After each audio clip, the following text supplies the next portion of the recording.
ओम नमस्ते मित्रों, भाइयों बहनों। आज आपके सामने इम्यूनिटी कैसे बढ़ाएं, कोरोना के जो प्रकोप हैं इसको कैसे कम करें और जिन्हें हो गया वो कैसे मुक्ति पालें और जिन्हें नहीं हुआ है उन्हें हो ही ना, इसका क्या उपाय करें। तीनों चारों मकसद को लेकर मैं छोटा सा वीडियो आपके सामने प्रस्तुत करने जा रहा हूं। देखिए, ओशो ने कहा था कि भारत बूढ़ा ही पैदा होता है, बूढ़ा ही जीता है, बूढ़ा ही मर जाता है। ये बहुत गहरी बात है। हम लोगों के देश में एक सिस्टम है, सब भेड़ चाल चलते हैं। कोई नयापन, कोई रिनोवेटिव, कोई नई चीजें समझने को तैयार नहीं है। सब ऑक्सीजन ऑक्सीजन टंकी चिल्ला रहे हैं। कोई ये उपाय नहीं कर रहा है कि ऑक्सीजन की कमी पड़े ही ना, हमारे फेफड़े इतने काबिल हो जाए, इतने योग्य हो जाए ऑक्सीजन ले सकें। कोई ये समझने की कोशिश नहीं कर रहा है कि रोगों का कारण है क्या, उसको कैसे निवारण करें और इन लहरों से कैसे बचा जाए। तो देखिए, सबसे पहले आप यूं समझें कि बेस्ट डिफेंस इज ऑफेंस। जब तक आपको युद्ध मैदान में अटैक करना नहीं आता तब तक तो आप रक्षा करने में तो मार ही जाओगे, मारे जाओगे, हार जाओगे। जब देश में भयंकर हेल्थ इमरजेंसी हो उस समय भी लोग यदि जागरूक नहीं है, कोई नया चीज, कोई अपने आसपास के जो जड़ी बूटी है, जो फल सब्जियां हैं, उससे यदि इलाज ढूंढने में संभव नहीं है तो मैं उनको मूर्खता ही कहूंगा, मूर्खता की पराकाष्ठा कहूंगा। किसी विद्वान ने कहा था कि जब देश और दुनिया में भयंकर बेरोजगारी बढ़ रही है और उस समय भी यदि लोग स्वरोजगार की तरफ नहीं बढ़ रहे, सरकारें तो इतनी नौकरी नहीं दे पाती, न दे सकती है कभी, जितनी आबादी तेज गति से बढ़ रही है। इस समय भी यदि लोग स्वरोजगार अपने दम पे कोई नया नया व्यवसाय उत्पन्न करने की क्षमता नहीं रखते तो इससे बड़ा दुर्भाग्य क्या होगा। इसी प्रकार जब हेल्थ इमरजेंसी चल रही हो उस समय भी यदि आप सजग और जागरूक नहीं हो पा रहे हैं, ये देश और दुनिया का दुर्भाग्य ही। अभी आप मुद्दों को समझें। सबसे पहले तो मैं कैसे हेल्थ की रक्षा करता हूं आपको थोड़ा सा झलक दिखलाता हूं। जैसे कोई बीमारी के लक्षण मेरे अंदर प्रकट होते हैं, जैसे जीभ लाल हो जाना, थोड़ा अनईजी सा लगना, डिस्टरबेंस हो जाना कहीं पे, एनर्जी लेवल कम हो जाना या नींद कम आना, अधिकार, कोई भी बीमारी का लक्षण प्रकट हो, यही सब होता है। सर्दी जुकाम जैसा कुछ महसूस होता है, पहले मैं 3 दिन का उपवास करता हूं, फास्टिंग पे चला जाता हूं। आप भी यही कीजिए, पशु पक्षी भी ऐसा ही करते हैं, प्रकृति का विज्ञान कानून ही यही है। सबसे पहला काम उपवास करो। जब भी कोई बीमारी का लक्षण प्रकट हो फास्टिंग करो। फास्टिंग अपने आप में बहुत लंघनम परम औषधि, बहुत बड़ा घातक ब्रह्मास्त्र मिसाइल है, वो परमाणु बम है रोगों के लिए। लोग बाग उल्टा करते हैं और अधिक खाते हैं। शरीर पहले ही जूझ रहा बीमारियों से और भोजन से जूझता है, फिर दवाओं से जूझता है, वो मर जाता है या फिर और बीमार होता है। तो इंपॉर्टेंट क्या है? उपवास। अब दूसरी बात देखिए, अगर किसी को कोरोना के लहर जैसा कुछ प्रकोप लग रहा है तो आप क्या करो, इसका प्रयोग करो। एक इतना सा टुकड़ा लो फिटकरी का, बिल्कुल चने के दाने जितना, इतना सा, और उसको मुंह में रख के चूसो और धूप फेंकते रहो।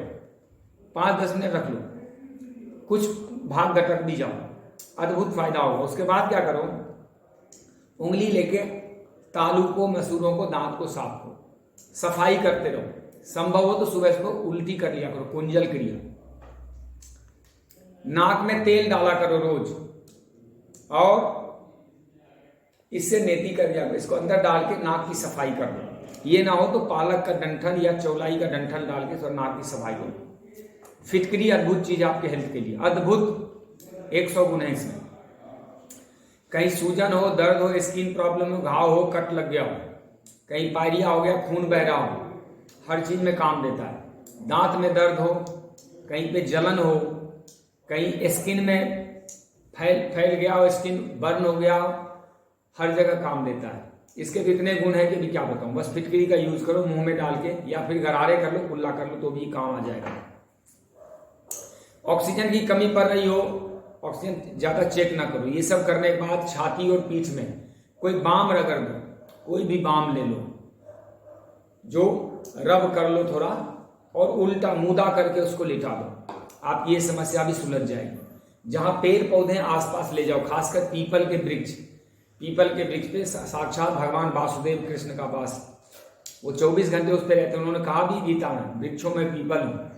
तो पीपल के वृक्ष के आसपास जाओ, नहीं तो लगाओ। कब लगाओगे? आज नहीं तो कब लगाओगे? मरने के बाद। ये थोड़ा कठोर शब्द है, लेकिन इसका मीनिंग, इसके पीछे जो हमारी वेदना है उसको समझा करो।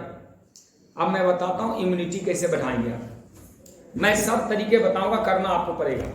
उपवास बहुत जरूरी, लेकिन उपवास के दौरान ढेर सारे फलों का जूस, सब्जियों का जूस, पत्तों का जूस जैसे नीम, गिलोय, पालक, धनिया, मेथी का जूस, नारियल पानी, गन्ने का जूस, बेल का शरबत, ये सब पीते रहो। अब मैं आपको कुछ इम्यूनिटी बूस्टर बताने जा रहा हूं। देखिए, ये है बेलगिरी। इतना अद्भुत है कि इतना सा बेल भी जादू का काम कर सकता है यदि 7 दिन तक रोज लिया जाए कम से कम। इसको तोड़ लो और 200-250 ग्राम पानी में इसके गूदे को मसल लो। और ये देखो गुड़, यह है नेचुरल गुड़। एक टुकड़ा गुड़ कूट के इसमें मिला दो, या ताल मिश्री जो धागे वाली मिश्री वो मिला दो। धागे वाली मिश्री भी श्रेष्ठ है और गुड़ भी श्रेष्ठ, लेकिन पित्त प्रकृति वालों को गुड़ नहीं लेना चाहिए। और यदि शुगर वगैरह हो तो उनको गुड़ मिश्री मत दो, ऐसे ही ले लो। तो ताल मिश्री के साथ या फिर बेल और गुड़, इसका शरबत बनाओ, 1 गिलास शरबत रोज पियो, अद्भुत लाभकारी है। अब आइए, ये जो आंवला देख रहे हैं ना, आंवला चूर्ण, आंवला अमृत का काम करता है इम्यूनिटी बढ़ाने के लिए। इससे बड़ा एनर्जी का सोर्स कुछ नहीं है। 1 चम्मच आंवले का पाउडर पानी में भिगो के छोड़ दो 1-1.5 घंटे। 1-1.5 चम्मच शहद मिलाओ और उठा के पी जाओ। दिन में 2 बार 3 बार कर लो, हफ्ता 2 हफ्ता कर लो, देखो आपका ये ऊर्जा लेवल कितना बढ़ जाता है। ये देखिए, अलसी का बीज है, 2-3 चम्मच अलसी का बीज, 1 चम्मच किशमिश या 40-50 दाने किशमिश पानी में भिगो के रख दो। 6-7 घंटे बाद मिक्सी में खूब से चला दो और थोड़ा पतला कर लो, पानी मिला के उठा के पी जाओ। इतना जबरदस्त रोग प्रतिरोधक क्षमता है इसमें ये। इसके अलावा नींबू, टमाटर,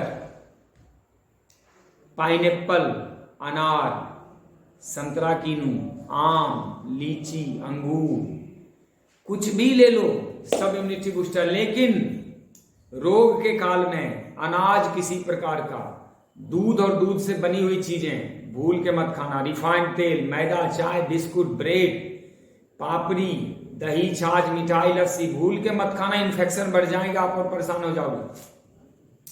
रोगों के काल में पशु पक्षी भी भोजन त्याग देते हैं, कुछ नहीं करते, धूप में लेटे रहते हैं या कहीं पानी के सोर्स के आसपास मिट्टी में लेटे रहते हैं। आप भी थोड़ा मिट्टी का संपर्क करो, खुले आसमान में लेटो, धूप सेवन करो, जल के पास जाओ, आधे घंटे पानी में बैठो, कभी जो है मौन हो जाओ, शांत हो जाओ, पेड़ पौधे के पास जाओ, मिट्टी, अग्नि, वायु, जल, आकाश, उपवास करो, 5 तत्व बैलेंस करो, मिट्टी बैठो, जल के संपर्क में आओ, हवा, शुद्ध प्रकाश लो और उपवास करो। 5 तत्व है।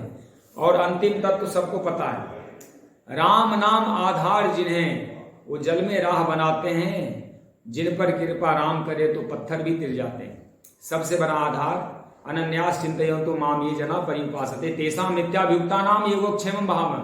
कुछ भगवान पे छोड़ो, सब अपने हाथ में लेके मत फिरो। पत्ता भी नहीं हिलता उनकी कृपा के लिए, लेकिन आप पत्ता हिलने दोगे तब तो। आप हर चीज मान के चलो सब भगवान कर रहे हैं, तो आप अहंकार त्याग दो और सब भगवान के ऊपर छोड़ो कुछ चीजें। व्यर्थ में हड़बड़ाहट नहीं। सबसे बड़ी धैर्य की परीक्षा होती है विपत्ति काल में। जब आफत विपत कोई आए तो थोड़ा धैर्यवान हो जाओ। हलचल मचा के, भगदड़ मचा के, सबको डिस्टर्ब करके लोग बीमार हो रहे हैं। इतना उपद्रव मचाते हैं, 5 डॉक्टर बदल दिया, 20 दवाई ठोक दी, उसका सारा शरीर जहरीला बना दिया, विषैला बना दिया। आफत काल में जब रोग व्याधि हो जाए तो उपवास पे जाओ, उसको ताजा जूस पिलाओ, गुनगुना पानी नींबू निचोड़ के पिलाओ, नारियल पानी पिलाओ, लेकिन भगदड़ न मचाओ, अधैर्यता मत दिखाओ, डिस्टर्बेंस न करो, दवाई मत डालो शरीर में। केमिकल दवाइयां और विष का काम करेंगी। एक तो रोग है, ऊपर से खाना, और तीसरी दवाओं की गर्मी। मैं आप लोगों के कल्याण के लिए भगवान से प्रार्थना करता हूं। धन्यवाद। ओम जय हिंद, वंदे मातरम। आपका कल्याण हो।